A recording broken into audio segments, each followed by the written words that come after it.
26 minutes now before 4. With me today, Christopher Cazenove, straight from the stage almost of the Grand Opera House in Belfast, where they opened last night with The Sound of Music. I had Robin Nedwell pop in on Monday afternoon, Robin, yeah. and he was explaining to us that the stage show obviously is different in some ways from what we've known as the film. He said that he, for example, was singing two songs which don't feature in the film at all. That's right. Does your character, the captain, have that as well? Well, yeah, I mean, I join in one of those songs. I mean, I'm on stage for the first one that he does, which is really a duet with him and Elsa, but I'm kind of there witnessing it, but I don't actually sing in it. And then the second one is a trio, in fact, which I do join in. Also, I mean, the captain is, I mean, I'm involved in, I think, 6 numbers overall, which is more than Plummer had in the movie, I think. But Christopher, forgive me, but you are not known as a singer. No, not even now. I know that I don't believe. Were you not a tiny bit afraid of stepping into something so very different? First music. I'm still terrified every night, and we must have done over 400 performances, I suppose. But that's one of the things which is such a joy and keeps one's interest going every night, because I'm hopefully getting better. Still learning. But there's still a very long way to go. Yes, so every night is a challenge to get a little bit better. And some nights you're saying, oh my God, it's working. And then, of course, you think, oh, I've cracked it now. And, of course, the next night the whole thing goes out the window. But it is fascinating. Last night, did you have to take lessons or voice production or whatever? Well, I took lessons before we started rehearsals originally, which really didn't help, because until you've been up on a stage and tried to sing in front of a public, you don't know what it's about at all. And there's nothing that can really prepare you for that. You have to sort of live through that nightmare. Then we toured last year with the show, and then we did Sadler's Wells in London for 3 months, and then we finished in September. Then we had a 5-month layoff. And so during that 5 months, I went off to the States for a bit, but when I was back in London, I did regularly go to lessons. And I think I was then able to kind of understand more about what was required and the technique of it all. And I think they did help an awful lot. And now we're back on the road again. I mean, obviously I can't, because I'm away from London, I can't do lessons. But there are sort of constant little tips from the singers in the cast, of course, which is helpful, or not, as the case may be. But it is a fascinating. I was asking Robin the other day if he had any tips for keeping the old cords well lubricated, apart from the obvious ones. And he said, yes, that the singers in the cast have given him a few tips as to what to take and that sort of thing. Would you take anything special? I was telling him that I had heard that honey and glycerin and this sort of stuff was excellent. Yes, honey and glycerin. He was swearing by albus oil or something. Or yes, we all suck a lot of albus. It's true. This is the commercial break, folks. Well, mind you, you're keen. Yes, that seems to be the most popular form of sort of throat thing. And we're all a bit neurotic about doing that, whether we've got the sore throat or not. I mean, fortunately, touch wood. Yes, I haven't gone down with anything. But I mean, it is frightening how things do happen. And when we were in Hull a few weeks ago, there was a thing going around the company. Heaven knows what it was. And I mean, Lynda Hibbert, who is by training, I mean, she's an opera singer. She's been doing, the Mikado in London, while she's been doing this, sort of dodging back and forth. And this is the first time she sort of stepped and slummed it kind of in the musical theatre. And she's, I mean, a staggering voice, as Mother Abbess. But for the first time in her career, 20-something years of singing, her voice actually disappeared. In Hull? Yeah, which, of course, terrified her. I mean, it was only for a couple of days, and it came back as fine. But it can happen even to the best trained people. Absolutely. Let's go back a little, because you went on stage for about 9 years, am I correct? Did you take a bit of a break, and you were doing film and of course, Dynasty? Yes. Did you call it Dynasty? Why do the Americans call it Dynasty? I don't know. It's just how they speak. It's very odd. But they can't, generally. It's a different language. It sure is. Was that because you were involved in television and things? That it happened by accident. I mean, up till about 83, I suppose. I mean, I'd been sort of alternating between theatre and television and film. And then somehow I was offered plays to do, but they didn't really interest me, and there was all the television and film work as well.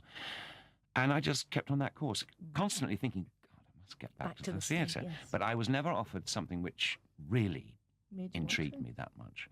I mean, endless sort of revivals and terrible comedies to go out on the road. And I'd done a lot of those. And, you know, you think you go out on the road thinking, God, this is wonderful. We're going to come to London.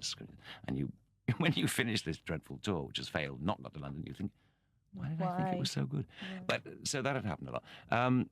So I don't know. It wasn't offered the right thing. And then finally I thought, well, I really got to get back. And this came along, and it seemed to be a new direction and a challenge of the singing, never done a musical, etc. And so I mean, actually, I turned it down a couple of times because I thought maybe nobody would come and see it because everybody knew the film so well. But I was finally persuaded because the deal was right and all the rest of it. Right. And then I managed to, in fact, because I then had a gap, because I was hired because they have to book the theatres and all the rest of it. So far up front. Yes, a few months in front. And I slipped, and then I thought, well, if I'm going back to the theatre now, let's really... And I was offered Richard II at Farnham, which was a part I thought would have easily passed me by, because I'm a little bit over the hill, really. But I thought, well, never mind. Go and do it. Frighten myself. So I did. I went and frightened myself, which sort of slotted in nicely before Saturday. Yes, that sort of got you into the right frame of mind for singing. That was quite a job to do. Yes, I got the breathing going, certainly. Yes, of course. After 9 years not being on stage. But yes, that's a hell of a difference between working on the likes of television and film and then coming back onto the stage again. Yeah. The old Dynasty days. Yes. What was it like, the Hollywood set and all that sort of stuff? Well, Did it was you live great. the life? Oh, lived the life. Good man, I'm glad to hear it. Wallowed in it all. I mean, it was terrific. It was a very lucky bit of timing too, because I've got 2 boys, and they were at an age where we could hoik them out of school for the year and put them into an American school without it totally destroying their sort of exam chances and all the rest of it. It just happened to be exactly the right timing. Good. And so that side of it was as fascinating. I mean, you know, taking them to school, and then they were in the marching band, you know. It was, all that side was as fascinating as actually doing the show itself. What about the other side? The show. Party. No, not the show, the parties, the lifestyle. You know, I want to know all about it. We lived a very quiet life. I don't believe up on the hill. Did you really? Well, we did really. I mean, yes. I mean, you didn't. It's get ridiculous. Onto that I mean, how these things. You know, you read sort of articles about yourself, you know, the pool, but of course, when you're there, it's all norm. Everybody you know's got a pool. It's nothing exceptional at all, and it's awful how quickly you get used to something, and you think, well, this is very boring and ordinary. Of course, it's not really. No, I mean, it was a wonderful experience and very exciting to be on a show that had such a high profile. I have talked in the past with John Forsyth, and he assured me that it was heavy-going, hard work as far as being involved in something like that. Learning lines and a quick turnaround, not much rehearsal, all that sort of stuff. Would that have been fair to say? Oh, that's very true. Actually, very hard work. I mean, particularly for him. And he was wonderful because, I mean, what never came across, it was never written to his part, really. It was actually, he's a man with great wit. Great wits, lovely man. And the wonderful leader of the company. I mean, he knew all the names of all the crew's children. He would be able to sort of talk about their kids, and he would do all that. I mean, a wonderful leader of the company. And just a lovely man. And he had to work. Yes, it was. I mean, very tough for him because him and Joan and Lynda, who had the bulk of the work to do, a lot of lines to learn very quickly, and as you say, no rehearsal to speak of. Talking of Joan and Lynda, just for those of you who didn't know, we're talking Lynda Evans and Joan Collins here. 2 sort of Brits working together, as it were. Does Joan Collins hang on to her Britishness very much? I get the feeling she does. Oh, she does. Yeah. No question. I mean, she does hold on to that. And uses it and always. I mean, on the show, we weren't allowed to change a single solitary line. What was kind of written by committees, and written in stone. But Joan would always get round it. She didn't like a line. She said, "I'm sorry, but an English person could never say this line this way. It would be," Lovely. And she would change it, and that was her excuse. Clever and lady. It would work. Of course. It must have been fun working on that very much indeed. Yeah, it was. It will never return. Well, no, I don't think so. I mean, I think very much those sort of shows were anyway shows of the 80s. I think things have changed, and also, it became so expensive to do. Yeah. I mean, when I was the clothes. I mean, when I was on it, which was, gosh, I mean, I finished 6 years ago. When I was on it, it was costing $1.5 million an episode, dollars, admittedly, but you know, that's not cheap. But The time. And with the whole turnaround of American television and the cable companies coming in, so the revenues for the big networks is not as great, and so you can't really support Yes, that exactly. sort of pricey show anymore at the moment. Anyway. Well, let's get back. We should really be talking about the sound of music, but we'll all go along and see it, of course. Each week or each town or city you go to, you of course get a different bunch of children to work with. Yes. You've been rehearsing with them over the past couple of days. What's that Belfast? What's the Northern Ireland lot like? They're terrific. I mean, we've only met one team so far. We get the number two. Well, we have a red team and a blue team. Right. No ones and twos. No. And I've met the blue team, but the red team actually. I mean, we were on stage last night. How many nights do they do? They sort of do. I mean, the blue team, for instance, I think their first night is on Thursday. Right. No, Friday. No, it's tomorrow. Friday, I think, is their first night.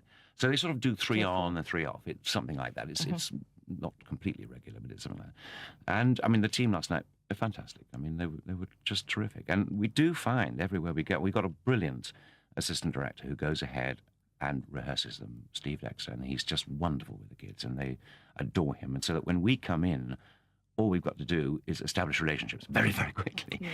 I mean, fortunately, Liz is brilliant with the kids, and Robin also, as you can imagine, is brilliant and likes them. And I like kids too. So we do find that we can, but it is a rush job to establish it. Because, of course, I mean, it doesn't matter how well they do it if we can't relate and they can't relate to us in yes, because I'm sure there isn't much time.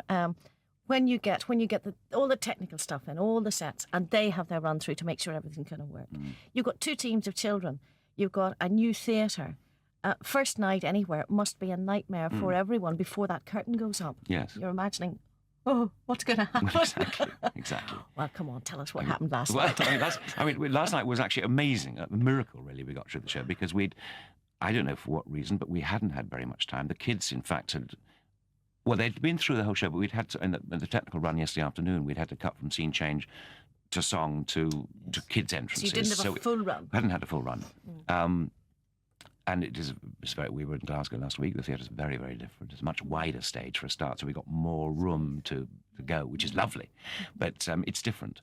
And the rate's slightly different too. I mean, that's the other thing. Do you not think that the Opera House has got one heck of a rate? It is quite a rate. And of course, if you've been in a theatre which hasn't got a rate, you suddenly find yourself falling over. Because I nearly did fall off that stage one night. It's wild. So there are all those things to contend with. And, I mean, the crew did magnificently last night, as did the kids. I mean, it all went very smoothly. Good. Well, of course, you've got 2.5 weeks to go here, and it'll get better and better and better every evening, I'm quite sure. When you finish this run, where next? What next, Christopher? Well, I don't know. I mean, we're still a long trek to go because we finish up in Bournemouth for a summer season. Of course, yes. Yeah, so we're through till September. And after that, who knows? Camelot, go on. Tell me you're going to do Camelot. Well, I'd love to do Camelot. My favourite musical of all time. Yes, it's a wonderful, wonderful musical. And, I mean, I would love to do that. I'd love to see it. But got to find someone to put it on and hire somebody to fund it, yes. Exactly. Oh, Christopher, it's been a pleasure talking with you. Thanks for giving your time this afternoon.